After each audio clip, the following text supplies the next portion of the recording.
Hello friends, welcome to LS Academy for Technical Education. In today's video, we'll discuss about the rate monotonic scheduling algorithm.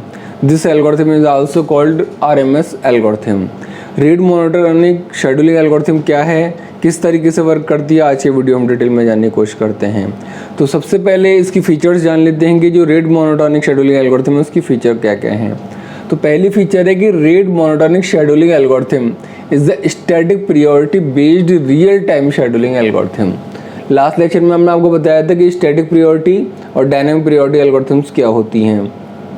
तो जो rate monotonic आपकी scheduling algorithm है, it will come under the category of static priority algorithm, यानी इसमें priority आप advance में ही allocate कर देते हैं कि इस प्रोसेस की प्रायोरिटी हाई होगी, इस प्रोसेस की प्रायोरिटी लो होगी बेस्ड ऑन सर्टेन एजम्पशंस। वो क्या हैं वो हम डिस्कस करेंगे अभी इस एल्गोरिथम के लिए।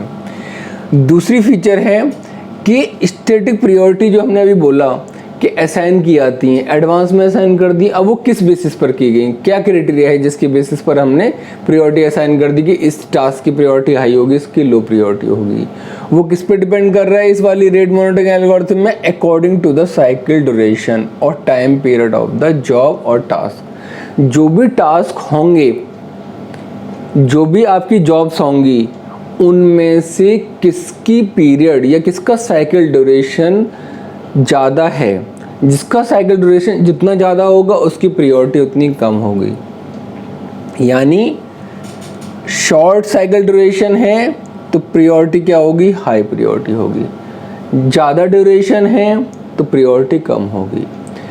तो रेट मोनोटोनिक शेड्यूलिंग एल्गोरिथम में किसी भी जॉब का या किसी भी टास्क का जो पीरियड है, जो साइकिल है उसकी रिपीट करने की अपने आप को, वो जितनी ज़्यादा होगी उतनी प्रायोरिटी कम होगी।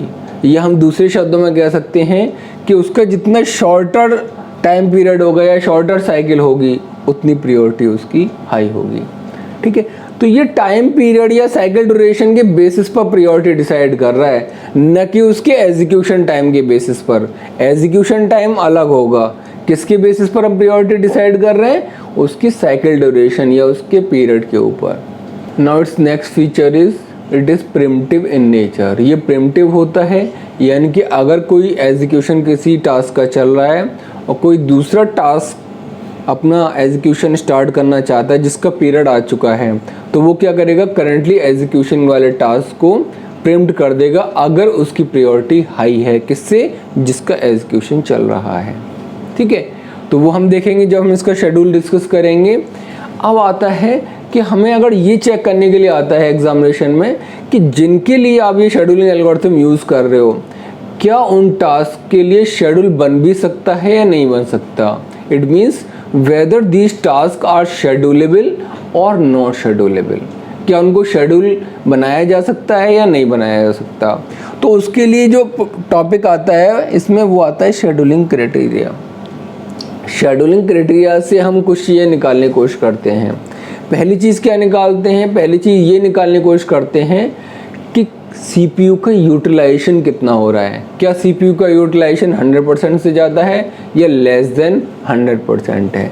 तो जो पहली कंडीशन है that is called utilization bound 1, वो क्या चेक करती है कि CPU का यूटिलाइजेशन क्या लेस देन इक्वल टू 1 है। लेस देन इक्वल टू 1 का मतलब क्या उसका यूटिलाइजेशन 100% से लेस है या ज़्यादा है, क्योंकि 100% से ज़्यादा होने पर दिक्कत हो जाएगी। तो CPU का यूटिलाइजेशन हमेशा क्या होना चाहिए, लेस देन इक्वल टू 1, यानी कि लेस देन इक्वल टू 100%। तो उसके लिए क्या कंडीशन है, उसके लिए कंडीशन है sigma i equal to 1 to n। यानी अगर हमारे n नंबर ऑफ प्रोसेसेस हैं तो i से लेकर इक्वल टू 1 से लेकर n तक के लिए ei divide by pi। ei क्या है, execution time of the task i। pi क्या है, पीरियड ऑफ टास्क i। ठीक है, n हमने आपको बताई दिया, n is the number of task. तो हम क्या करेंगे, हर टास्क के लिए उसका एग्जीक्यूशन टाइम को उसके पीरियड से डिवाइड कर देंगे। ठीक है, और फिर देखेंगे जो वैल्यू निकल के आ रही है, यानी कि जो CPU का यूटिलाइजेशन निकल के आ रहा है UI, क्या वो लेस देन इक्वल टू 1 है। तो पहली कंडीशन हमें क्या चेक करनी है, utilization of the CPU, processor utilization. ये दूसरी कंडीशन क्या कहती है, ये दूसरी कंडीशन कहती है कि सिग्मा ऑफ यू आई, यानी ये जो वैल्यू हमने कैलकुलेट की है, it should be less than equal to n two की power 1/n-1. That is called the utilisation bound 2 condition. ये यूटिलाइजेशन बाउंड 1 कंडीशन थी जो कहती थी प्रोसेसर का यूटिलाइजेशन क्या होना चाहिए, लेस देन इक्वल टू 1 होना चाहिए. दूसरी कंडीशन ये है कि यूटिलाइजेशन की value should be less than equal to n two की power 1/n-1. This condition is given by the Liu and Layland. और ये कंडीशन हमारे रियल टाइम सिस्टम के पॉइंट ऑफ व्यू से इम्पोर्टेंट है. अगर CPU यूटिलाइजेशन की जो वैल्यू निकल के आ रही है वो लेस देन इक्वल है इस पर्टिकुलर इक्वेशन के, इसका मतलब है कि जितने भी टास्क हैं वो अपनी डेडलाइन के अंदर ही अपना एग्जीक्यूशन कंप्लीट कर लेंगे. None of the task will miss its deadline if this condition is satisfied.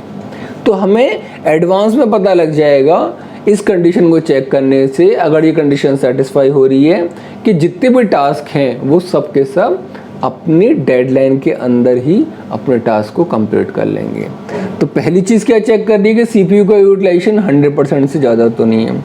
दूसरी कंडीशन क्या चेक कर रही है कि जो CPU का यूटिलाइजेशन है अगर इस टर्म से लेस देन है तो जितने भी टास्क होंगे वो अपनी डेडलाइन के अंदर ही अपने काम को कंप्लीट कर लेंगे. ठीक है, अब इस पूरे प्रोसेस को एक एग्जाम्पल की हेल्प से समझने की कोशिश करते हैं. तो हमने 3 टास्क लिए हुए हैं, T1, T2, T3. तीनों टास्क का एग्जीक्यूशन टाइम दे रखा है E1, E2, E3. इसका 1 है, इसका 2 है, इसका 3 है. P1, P2, P3 is the period और we can say cycle duration of each of the task. हर टास्क का, जितने भी टास्क है हर किसी का साइकिल ड्यूरेशन या पीरियड भी दिया हुआ है. इसका 4 है, इसका 6 है, इसका 12 है. ठीक है, और सबकी डेडलाइन भी दी हुई है. इसकी डेडलाइन क्या दे रखी है 4, इसकी डेडलाइन दे रखी है 6, इसकी डेडलाइन दे रखी है 12. तो हर प्रोसेस की अपनी डेडलाइन भी दे रखी है कि T1 को अपना टास्क 4 तक कंप्लीट कर लेना है, T2 को अपना टास्क 6 तक कंप्लीट कर लेना है, T3 को अपना टास्क 12 तक कंप्लीट कर लेना है. क्या ये कंप्लीट कर पाएंगे या नहीं कर पाएंगे, वी विल सी. ठीक है, पहले इनकी कंडीशन चेक कर लेते हैं. पहली कंडीशन चेक करते हैं इस इक्वेशन से. तो सिग्मा E की power I divide by P की पावर आई है. तो E1 अपॉन P1, भाई यूटिलाइजेशन निकालना है हमें. E1 upon P1 plus E2 plus divide by P2 plus E3 divide by P3 निकालेंगे. तो क्या आ जाएगा हमारा 1/4 प्लस 2/6 प्लस 3/12. ये आ गया 8/12, ये आ गया 2/3 यानी कि 0.667. और ये जो 0.667 वैल्यू निकल के आई, इसका मतलब है ये जो यूटिलाइजेशन है that is less than equal to 1. CPU का कितने परसेंट यूटिलाइजेशन हो पा रहा है हमारा 66.7%. तो पहली कंडीशन सेटिस्फाई होगी कि हाँ भाई 100% से ज़्यादा यूटिलाइजेशन नहीं है CPU का. अब आते हैं दूसरी कंडीशन जो हमारी डेडलाइन मिस करने को, कोई भी टास्क डेडलाइन मिस करेगा नहीं करेगा उसको वेरीफाई करेगी. वो कंडीशन क्या है कि जो भी ये यूटिलाइजेशन है that is less than equal to n two की पावर 1/n-1. इस इक्वेशन को सेटिस्फाई करे. अब n क्या है हमारा, n is the number of task. तो नंबर ऑफ टास्क हमारे कितने हैं, 3 है. तो 3 बाई n की जगह 3 रख दिया. 2 की पावर 1/3 -1. 2 की पावर 1/3 की वैल्यू निकल के आई 1.259 -1 यानी 3 इंटू 0.259, ये आ गई 0.778. तो यूटिलाइजेशन हमारा कितना था 0.667 लेस देन इक्वल टू 0.778. इसका मतलब ये सेकंड कंडीशन को भी फॉलो कर रहा है. ठीक है, सेकंड कंडीशन को भी फॉलो कर रहा है. इसका मतलब ये हमारा डेडलाइन को मीट करेगा, यानी कि जितने भी टास्क होंगे वो सारे के सारे टास्क डेडलाइन को मीट करेंगे. शेड्यूलेबल तो है ही हैं, लेकिन डेडलाइन को भी मीट कर रहे नहीं कर रहे वो इस इक्वेशन से हमें पता लग रहा है. ठीक है, अब अगली चीज़ ये है, हमें शेड्यूल निकालने से पहले हमें शेड्यूल निकालना है कि कब कौन सा टास्क एग्जीक्यूट होगा. That is the schedule. Schedule मतलब ऑर्डर, जिस ऑर्डर में टास्क एग्जीक्यूट होंगे. लेकिन उसके लिए हमें क्या करना पड़ेगा, इसमें शेड्यूल निकालने से पहले प्रायोरिटी पता होनी चाहिए कि कौन सा टास्क पहले एग्जीक्यूट होगा. तो प्रायोरिटी का हमने कंसेप्ट क्या बताया, जिसकी हाई प्रायोरिटी होगी इसका मतलब उसका ड्यूरेशन कम होगा, पीरियड कम होगा. तो अगर आप तीनों का पीरियड देखें, इसका 4 है पीरियड, P1 का, P2 का 6 है, P3 का 12 है. यानी इनमें से भाई तीनों का पीरियड दे रखा है, इससे हमें पता लग गया कि T1 की प्रायोरिटी क्या है, सबसे ज़्यादा है, T2 की प्रायोरिटी उससे कम है, T3 की प्रायोरिटी सबसे कम है। क्यों? जिसका पीरियड सबसे कम उस टास्क की प्रायोरिटी सबसे ज़्यादा। ठीक, तो हमने प्रायोरिटी पता लगा ली, T1 की T2 से ज़्यादा है, T2 की T3 से ज़्यादा है। अब हम पता लगाएंगे किस तरीके से इनको शेड्यूल किया जाए। अगर ये प्रॉब्लम दे रखी है then how will schedule them. Now आप देखिए, ये हमारे टास्क दे रखे थे, ये हमें एग्जीक्यूशन टाइम दे रखा था, ये हमें पीरियड्स दे रखे थे, ये हमें सबकी डेडलाइंस दे रखी थी, रिलेटिव डेडलाइंस। ठीक है, इनको हमें इस तरीके से भी लिख सकते हैं। एग्जामिनेशन में जो टास्क हैं उनकी वैल्यूज़ को अलग अलग ना लिखकर इस तरीके से भी लिख दिया जाता है, 1,4,4 1,4,4, इसको लिख सकते हैं 2, 6, 6, इसको लिख सकते हैं 3, 12, 12। यानी सबसे पहले एग्जीक्यूशन टाइम, फिर पीरियड, फिर डेडलाइन, उस ऑर्डर में भी लिख दिया जाता है। कहीं कहीं आपको डेडलाइन नहीं दे रखी होगी न्यूमेरिकल में। अगर आपसे डेडलाइन चेक करने के लिए नहीं कह रहा है तो हो सकता है आपको दो ही चीज़ें दे रखी हो न्यूमेरिकल में, या तो एग्जीक्यूशन टाइम और पीरियड, यानी 1,4, 2, 6, 3, 12। ठीक है, अगर डेडलाइन दे रखी है उसके अकॉर्डिंगली देखेंगे, डेडलाइन नहीं दे रखी है उसके अकॉर्डिंगली देखेंगे हम। ठीक है, अब शेड्यूल बनाने से पहले हमें एक चीज़ और पता होनी चाहिए, वो क्या है? वो है हाइपर पीरियड। हाइपर पीरियड क्या है? Hyper period is the smallest interval of time after which the periodic patterns of all the task is repeated. यानी हाइपर पीरियड वो टाइम इंटरवल है जिसके बाद जितने भी टास्क हैं वो अपने आप को फिर से दोबारा रिपीट करेंगे, अपने जो भी पीरियड्स हैं उनको दोबारा से रिपीट करेंगे। ठीक है, अब ये कैसे पता लगेगा कि वो टाइम इंटरवल कितना है जिसके बाद टास्क अपने आप को रिपीट करेंगे? तो हाइपर पीरियड हमें पता लगे, पीरियड तो क्या है, हर किसी का अपना अपना पीरियड है। ठीक, लेकिन सबने अपना अपना पीरियड कंप्लीट कर लिया मान लीजिए, अब वो दोबारा से अपने पीरियड को कब से दोबारा स्टार्ट करेंगे? मान लीजिए सबको कोई काम दिया गया, इतने टाइम इतने टाइम इतने टाइम, सबको पीरियड एलोकेट कर दिया। अब जब सब अपने अपने अपने पीरियड के अकॉर्डिंगली वर्क कर लिया तो उनके पीरियड दोबारा से वो कब से स्टार्ट करेंगे सारा का सारा? तो वो क्या कहलाता है? हाइपर पीरियड कहलाता है। Periodic pattern of all the task is repeated. अब वो कैसे निकलेगा? हाइपर पीरियड निकालने के लिए हम क्या करते हैं कि एलसीएम लेते हैं जो इनके पीरियड्स की वैल्यू होती है, नॉट द एग्जीक्यूशन टाइम। यहाँ पर हमें किस पे देखना है? उनके पीरियड्स की वैल्यू क्या है, उसका एलसीएम लेंगे 4, 6 और 12 का। कैसे लेंगे एलसीएम? मान लीजिए 4 दे रखा है, 6 दे रखा है, 12 दे रखा है, तो 2, 2 जा 4, 2 3 जा 6, 2 6 जा 2, 1 3, 2 3 जा, ठीक है, 3 1 1, कितना आ गया? 2 × 2 × 3, दैट इज 12। 2 2 जा 4 × 3 12। तो हाइपर पीरियड क्या निकला है? 12। यानी 12 टाइम इंटरवल के बाद, 12 सेकंड के बाद, अगर ये सारे सेकंड्स में हैं तो 12 सेकंड के बाद फिर से रिपीट होगा। ठीक है, अगले 12 सेकंड तक सारा चलेगा, फिर अगले 12 सेकंड तक चलेगा। यानी जो हमें एग्जीक्यूशन का टास्क दिखाना है, पहला सिंगल पीरियड तो चलेगा 0 से लेकर आपका 12 तक, फिर 12 से दूसरा स्टार्ट हो जाएगा। ठीक है, हमें जो दिखाना है फिलहाल 0 से 12 के बीच में दिखाना है कि किस तरह का एजुकेशन चल रहा है। 12 के बाद वो सारा प्रोसेस फिर से रिपीट हो जाएगा।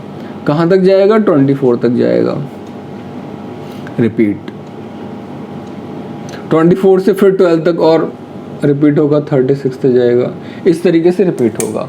लेकिन हमें जो शेड्यूल बनाना होता है वो शेड्यूल एक सिंगल साइकिल के लिए बनाना होता है, 0 से लेकर 12 के बीच में, कि एक सिंगल जो आपका है पीरियड उसमें किस तरीके से सारा कुछ वर्क कर रहे हैं। तो आप देखिए 0 से लेकर 12 तक हमने हाइपर पीरियड निकाल लिया अपना।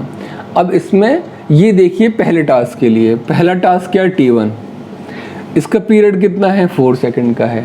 यानी टास्क जो T1 है वो 0 सेकंड पे आएगा, फिर कितने सेकंड बाद आएगा? 4 सेकंड बाद आएगा, फिर कब आएगा? फिर 4 सेकंड बाद आएगा, फिर कब आएगा? फिर 4 सेकंड बाद आएगा। यानी T1 टास्क जो आ रहा है पहले वाले ड्यूरेशन में, अभी हम पहले वाली बात कर रहे हैं 12 तक के लिए, इसको हमें दिखाने की जरूरत नहीं है, ये तो वही सेम प्रोसेस जो यहाँ आएगा वो आगे रिपीट होगा। लेकिन जो इनिशियल हमारा पीरियड है ओवरऑल, उसमें क्या हो रहा है, हमारा T1 0 पे है, T1 4 पे है, फिर T1 8 पे है, T1 12 पे है। क्यों? हर 4 सेकंड के बाद, हर 4 टाइम के बाद रिपीट हो रहा है।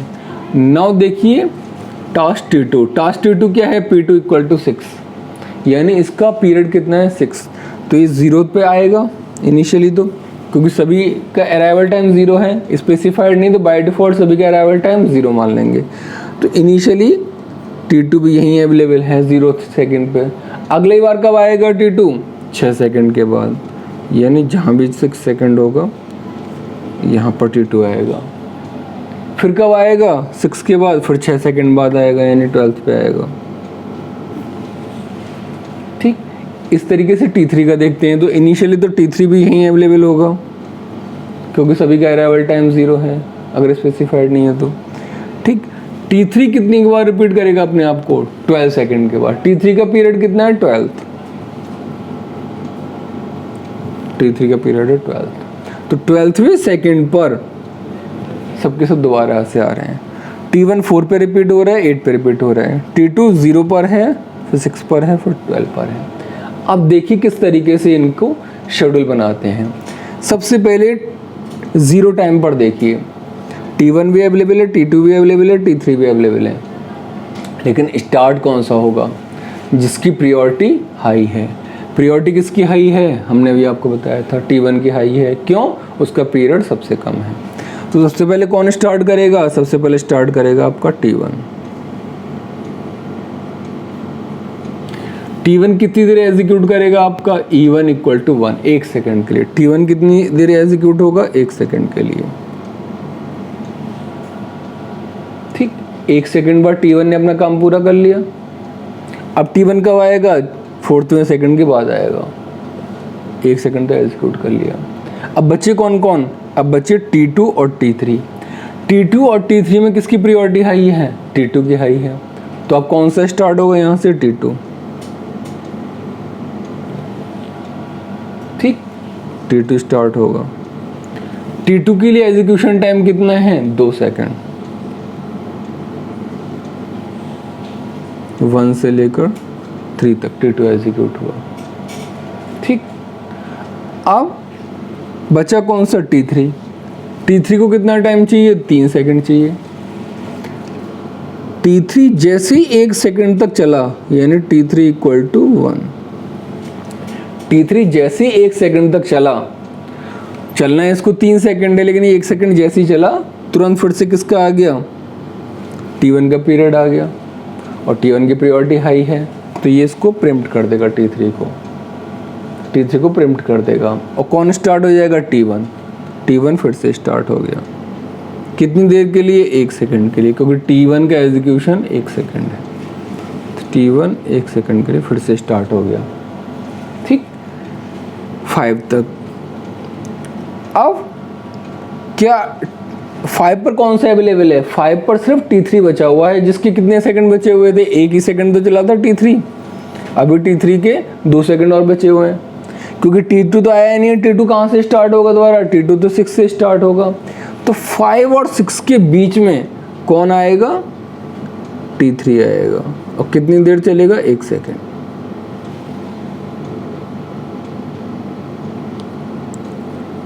T3 equal to 1। क्यों? क्योंकि 5वें सेकंड पर सिर्फ T3 के 2 सेकंड रह गए हैं, जो पूरा नहीं कर पाया था प्रिम्प्शन की वजह से। और T2 तो अभी आया ही नहीं है, तो बचा कौन सा? T3 बचा।